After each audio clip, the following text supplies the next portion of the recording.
ఈరోజు కార్యక్రమానికి మీకు స్వాగతం. మనం చికిత్సాక్రమం, శిక్షణాక్రమం అనేటువంటి విధానాన్ని మనం ప్రాక్టీస్ చేస్తున్నాం. దానికి ఉపమానం, ఉపకరణం ఉపయోగించుకుంటాం. సో చి యోగా ఆర్ కీ యోగా, చిన్ యోగా. సో చిన్ అన్నా, కీ అన్నా, చి అన్నా, చైర్ అన్నా, సో అదంతా కూడా ఉత్కటాన్ని, మన కుర్చీని అలా అంటారని.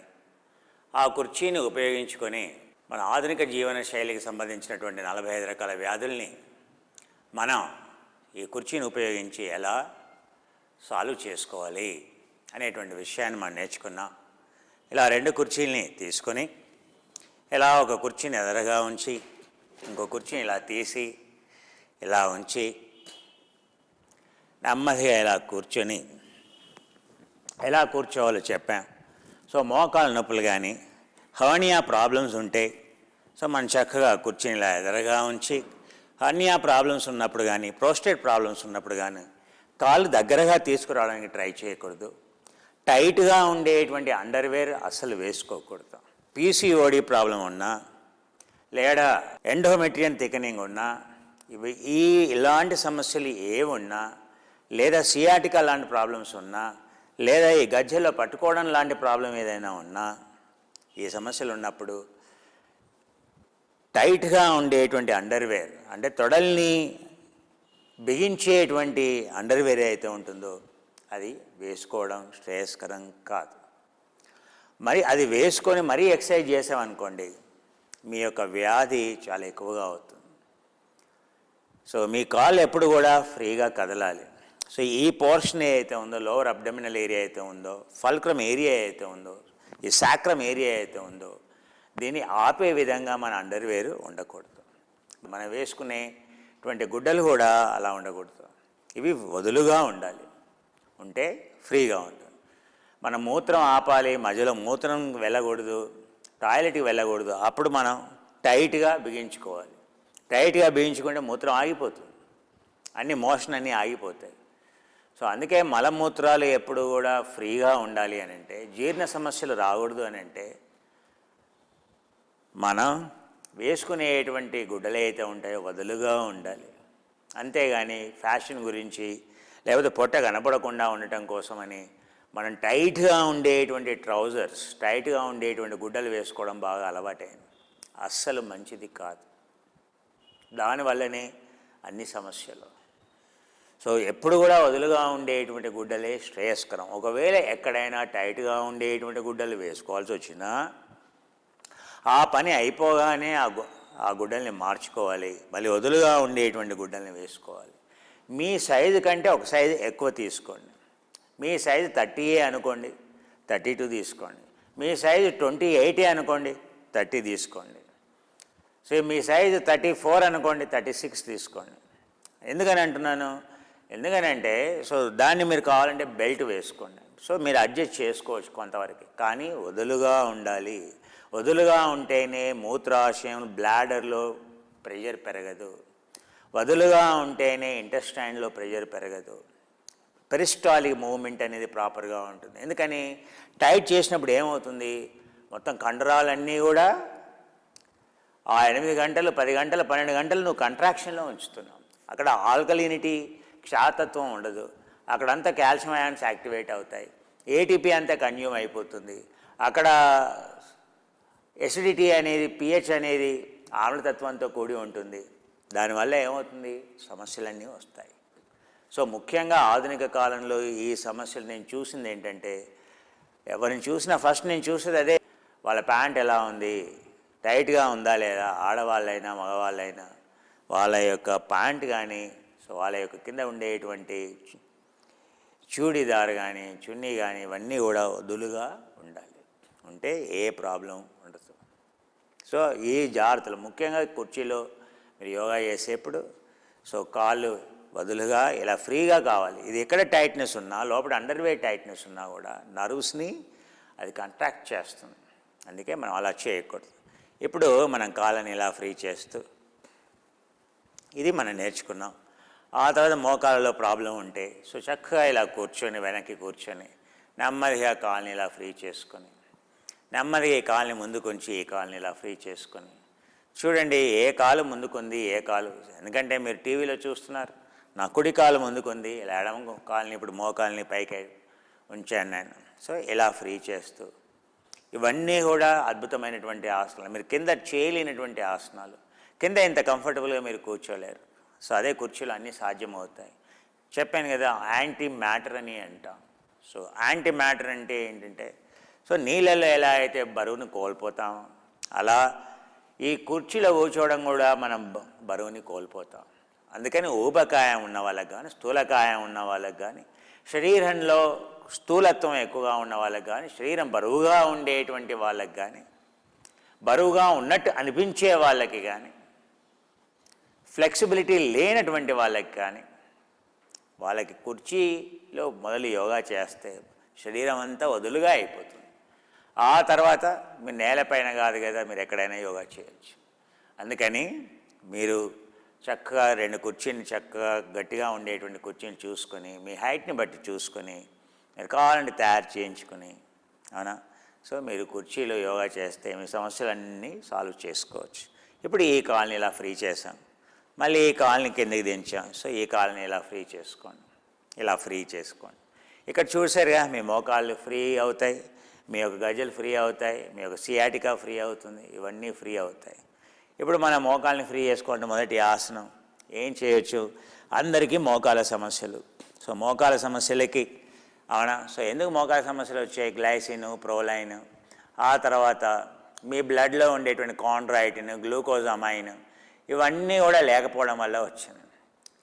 అంతేకాదు, ఎందుకు వచ్చిందంటే మీరు రాంగ్ ఎక్సర్సైజ్ చేయటం వలన, సో ఓవర్ యూజ్ చేయటం వలన, ఒకే డైరెక్షన్లో మిస్యూజ్ చేయటం వలన, అబ్యూజ్ చేయటం వలన, బాగా షుగర్ తినటం వలన, ఇవన్నీ కూడా బోన్ డెన్సిటీ తగ్గించేవి, కార్టిలేజ్ని దెబ్బతీసేవి. అవి తీసేయాలి అని అంటే ఏం చేయాలి, హ్యాలురోనిక్ యాసిడ్, కాలజన్ 1 అని అంటాం, కాలజన్ 2 అంటాం, కాలజన్ 3 అంటాం. సో కాలజన్ 2 ఏదైతే ఉంటుందో అది కీళ్ళకి చాలా మంచిది. ఏది, చేపల్లో నుండి.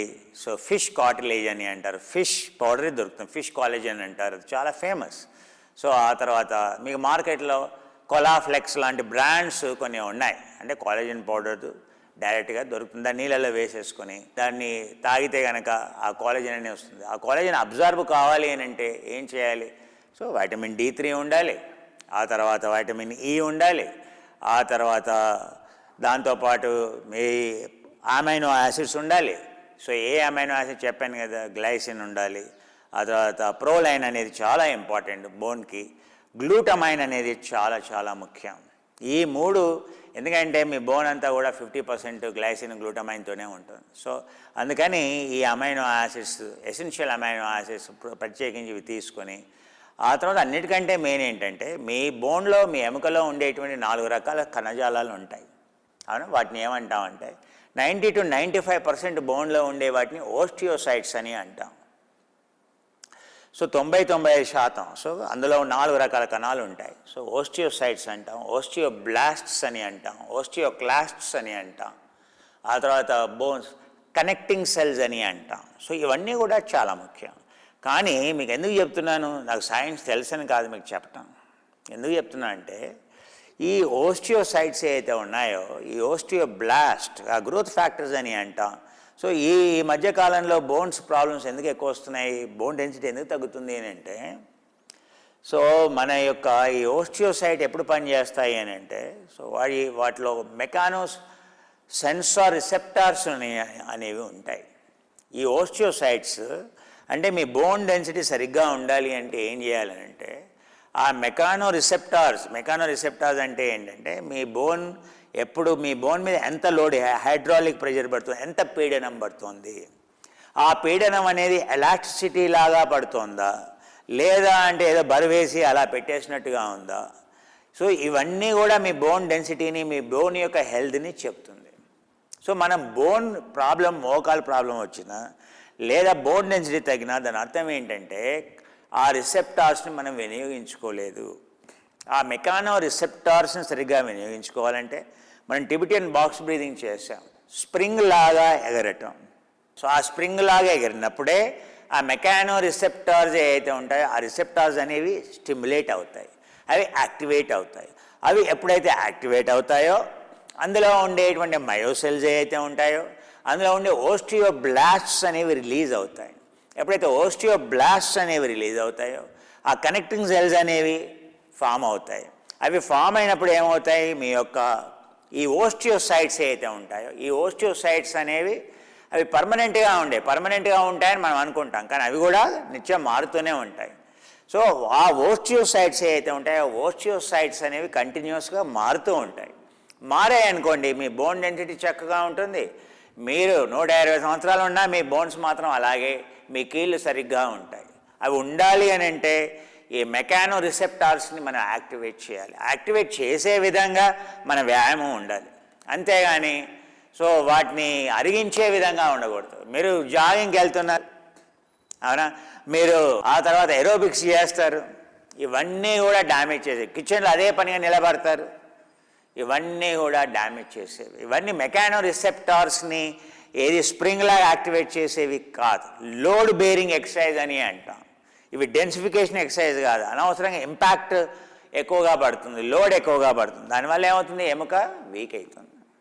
అందుకే ఓస్టియోసైట్ ఫిజియాలజీ కనుక అర్థమైందంటే, బోన్ యొక్క ఫిజియాలజీ అర్థమైందంటే, దాంట్లో ఉండేటువంటి సెల్స్ కణజాలం యొక్క అర్థమవుతే మీకు కరెక్ట్గా ఎలా కణజాలం ఫామ్ అవుతుంది అనే విషయం అర్థం చేసుకుంటే మీకు తెలిసేది ఏంటంటే, ఇలా కుర్చీలో కూర్చొని ఇలా ఈ కాలుని ఇలా పెట్టుకొని, మీకు ఏ కాలు అయితే ఇబ్బందిగా ఉందో ఇలా పెట్టుకుంటే ఆ మోకాలు కాలు సో ఫ్రీ అవుతుంది. ఇది మంచి ఎక్సర్సైజ్ చెప్పాను మీకు. ఇంకో కాలు కూడా ఇలా పెట్టండి, ఇలా కాళ్ళని ముందుకి వెనక్కి ఇలా ఫ్రీ చేస్తూ ఇలా వెనక్కి ఒరగాలి.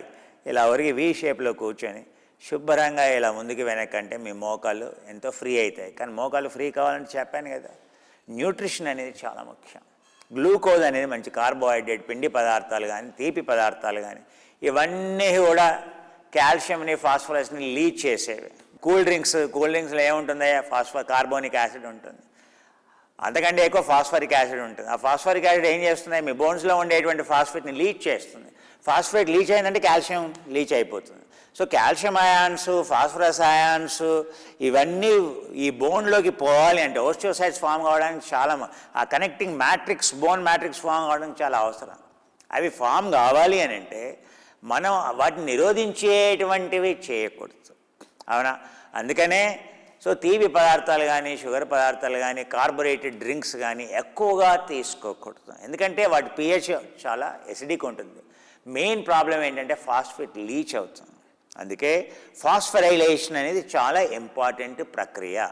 ఏది మీ బోన్స్లో కానీ మీ కణజాలంలో కానీ జీవన ప్రక్రియలని సరిగ్గా ఉండాలి అంటే ఫాస్ఫరైలేషన్ అని అంటాం. ఫాస్ఫరైలేషన్ సో కినేజ్ రిసెప్టార్స్ అనేవి ఉంటాయి, PNK రిసెప్టార్స్ అని అంటాం.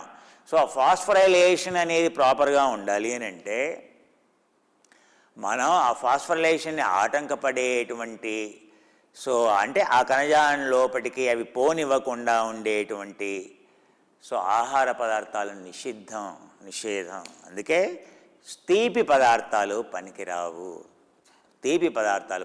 ఫైబర్ ఎక్కువగా ఉండేటువంటి పదార్థాలు కానీ, ఆ తర్వాత ప్రోటీన్స్ కానీ, అమైనో యాసిడ్స్. ప్రోటీన్స్ 2 రకాలు ఉంటాయి. ఒకటి తేలిగ్గా అబ్జార్బ్ అయ్యేటువంటివి, అంటే మన జీర్ణాశయాన్ని ఆ తర్వాత మన యొక్క కాలేయాన్ని బైపాస్ చేసి డైరెక్ట్గా ఇంటెస్టైన్లో అబ్జర్వ్ అయిపోతుంది. వాటిని రెడీమేడ్ ఎసెన్షియల్ అమైనో యాసిడ్స్ అంటాం. ఆ అమైనో యాసిడ్స్లో చాలా రకాలు ఉంటాయి, అవునా. సో సింథటిక్ అమైనో యాసిడ్స్ ఉంటాయి, ఎక్స్ట్రాక్టెడ్ అమైనో యాసిడ్స్ ఉంటాయి, నాన్ వెజ్ సోర్స్ ద్వారా ప్రోటీన్ నుంచి ఎక్స్ట్రాక్ట్ చేసినటువంటి అమైనో యాసిడ్స్ ఉంటాయి.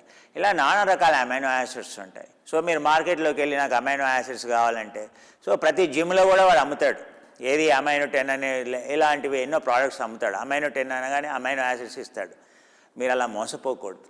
అందులో మెయిన్ ప్రాబ్లం ఏంటంటే ఆ అమైనో యాసిడ్స్ క్వాలిటీ అమైనో మీకు 500 రూపాయల కిలో అమైనో యాసిడ్ ఉంటుంది, 5000 రూపాయల కిలో అమైనో యాసిడ్ కూడా ఉంటుంది. మరి వాడు 500 రూపాయలు వాడాడా 5000 రూపాయలు వాడాడా మీకు తెలుసా అండి. అందుకనే సోర్స్ ఆఫ్ అమైనో యాసిడ్స్ చాలా ముఖ్యం. బయో యాక్టివ్ అమైనో యాసిడ్స్ గుర్తుపెట్టుకోండి, బయో యాక్టివ్ అమైనో యాసిడ్స్ అని అంటాం, లేదా అమైనో పెప్టైడ్స్ అని అంటాం. ఈ 2 రకాల అమైనో యాసిడ్స్ మాత్రమే ఎలాంటి హాని చేయవు, నెంబర్ 1. నెంబర్ 2, అవి చక్కగా అబ్జర్వ్ అవుతాయి.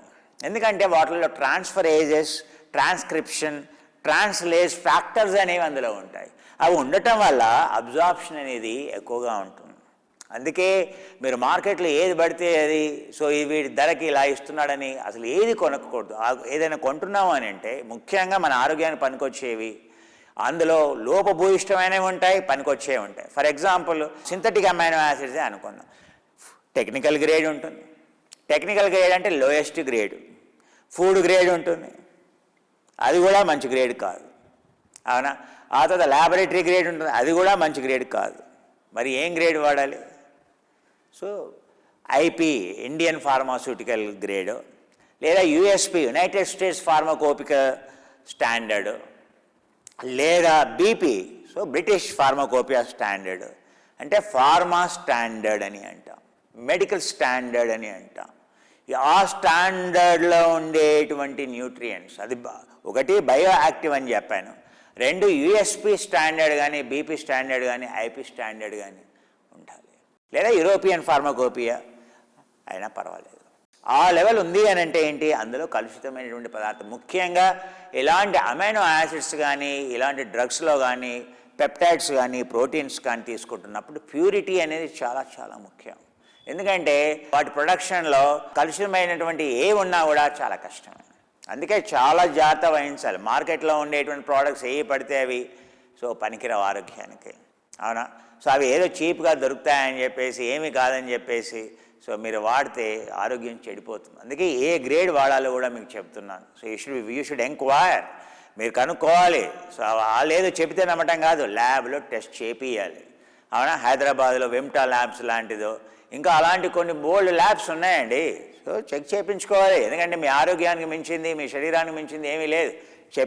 చెక్ చేయించుకోవాలి. ఆ లేబుల్ మీద ఉంది, వాడు చెప్పింది నిజమా కాదా అనేది నిర్ధారణ చేసుకోవాలి. యోగా అంటే ఏమన్నా ఋతం వదిష్యామి, సత్యం వదిష్యామి, మనం రుజువు చేసుకోవాలి. ఓ నేను నా లోపలికి ఈ ఇంజిన్కి $5 ట్రిలియన్, అవునా, 5 లక్షల కోట్ల విలువ చేసేటువంటి శరీరానికి నేను వేసేటువంటి ఇంధనం ఏదైతే ఉందో అది క్వాలిటీ ఉంది అని మనం చెక్ చేసుకోవాలి.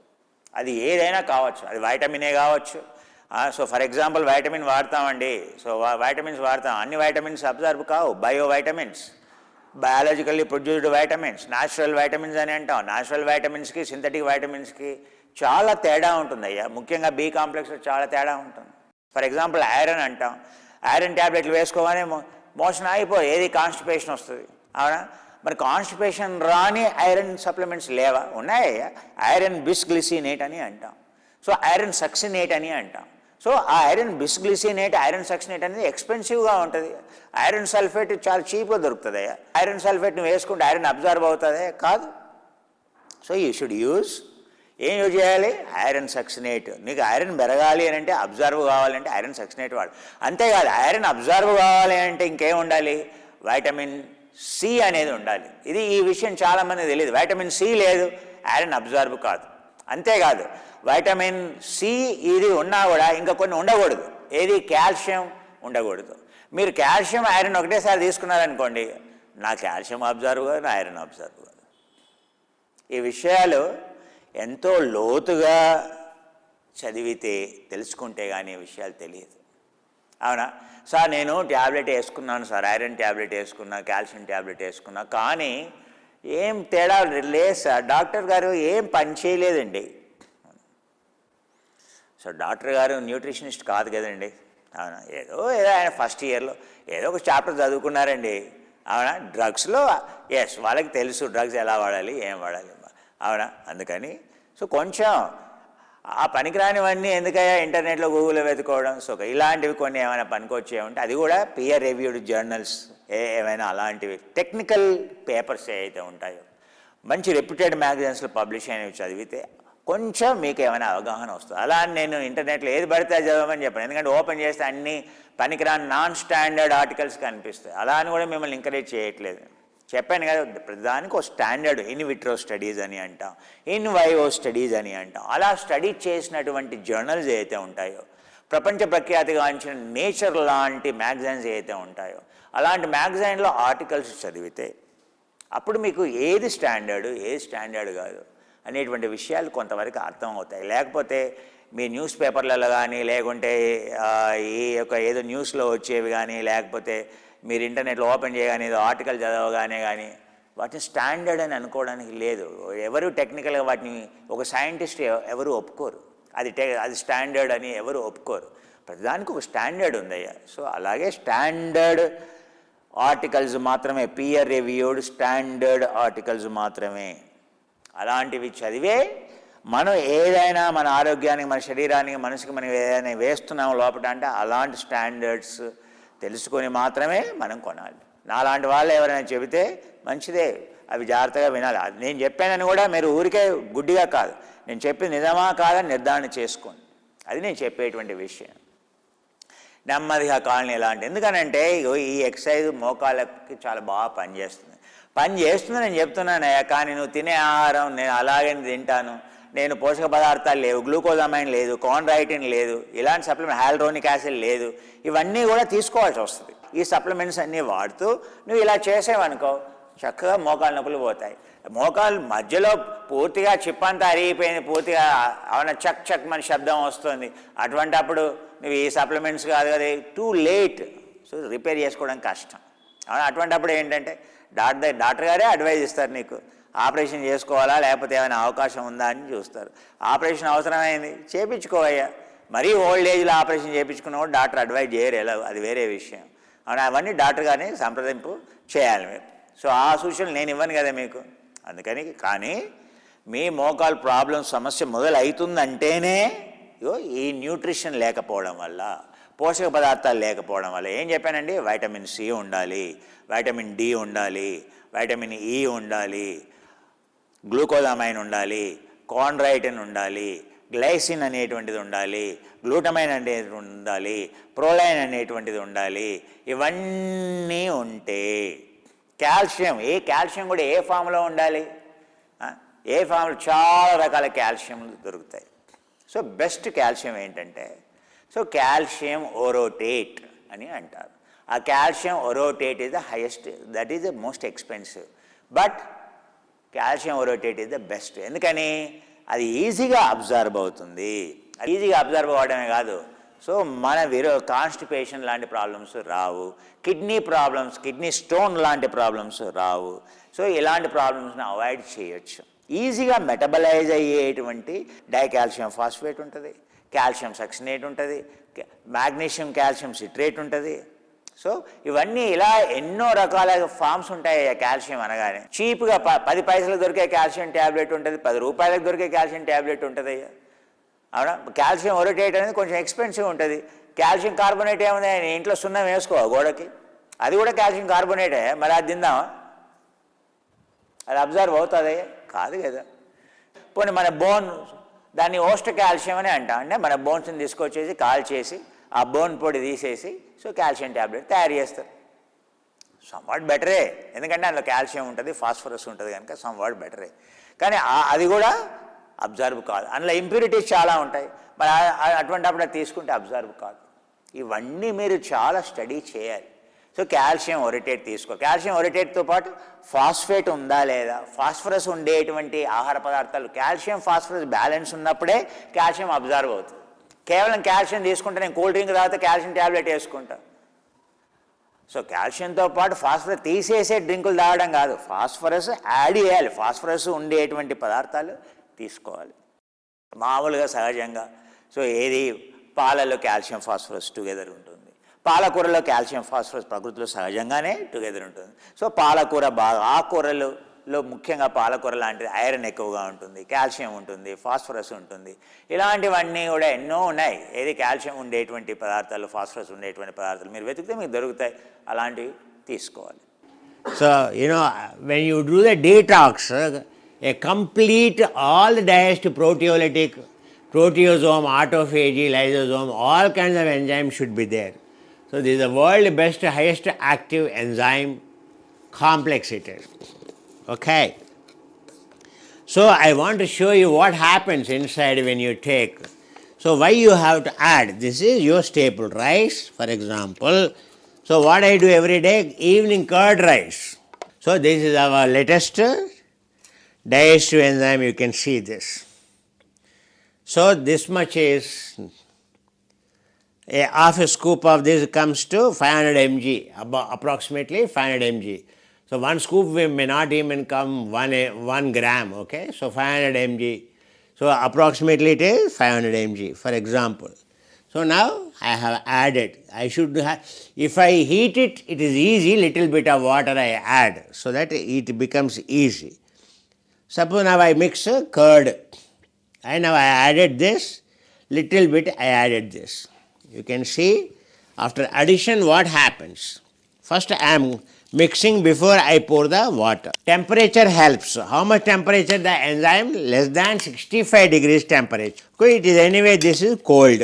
But you can see how already digestion started as I mix. At the cold temperature itself, it was very cold. But now you can see how it started liquid. Now this is the rice which you can see. Now I will mix it. This is our rice. This is one of the best indigenous rice of the best quality. You want to control your diabetes, we have red rice. And so the jawar, ours is a jawar, a cereal, which is very effective in controlling your blood sugar. In the night you can have a jawar. So, it is a kind of a millet, okay. Now you can see, I will add, you can see already the water started. It just takes few minutes.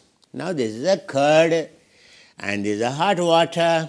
For cereal I add, even for this also I add. So temperature affects the digestive enzymes to work quickly, because inside your body almost 40 degrees temperature, right? So now into this first let us see how already it has become liquid, you can see. Cereal has become dry cereal. How cooked it is becoming watery, you can see clearly the more I am mixing, how it is becoming. Enzymatic. So what the Nobel Prize went, what are the root cause of all the diseases? Lack of enzymes. Lack of enzymes. You see now the cereal, how it becomes.